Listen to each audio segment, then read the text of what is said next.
Former President Trump and his national security team accomplished more in 4 years to awaken America and the world to the Chinese Communist threat than did 8 previous administrations over 4 decades. Now, Congress is considering legislation that effectively would declare a new Cold War with China.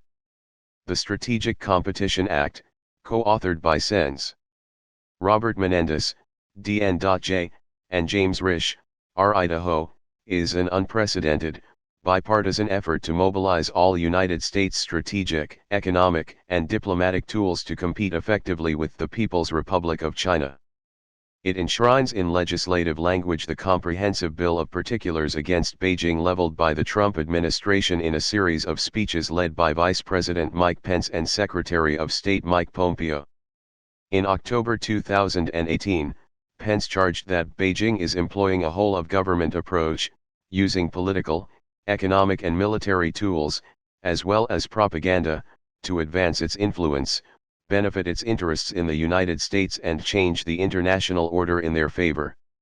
At the Nixon Library in July 2020, Pompeo said, "America can no longer ignore the fundamental political and ideological differences between our countries, just as the Chinese Communist Party has never ignored them. We must start by changing how our people and our partners perceive the Chinese Communist Party. We have to tell the truth. We can't treat this incarnation of China as a normal country just like any other. Trading with China is not like trading with a normal law-abiding nation." Other Trump administration officials issued specific charges against China's multiple violations of international law and norms on human rights, economics, and security. Trump himself focused on the trade issue, imposed tariffs on Chinese products, and said he wanted a fair and reciprocal outcome to negotiations with China.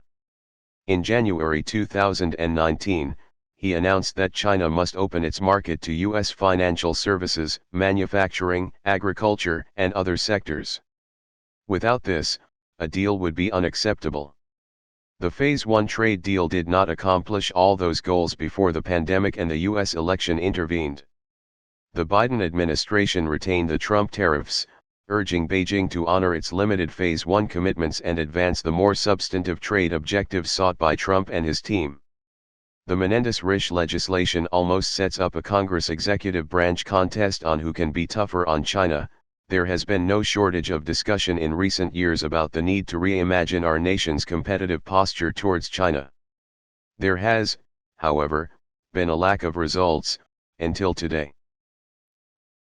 Thanks for watching this video. Please do subscribe All Media New York.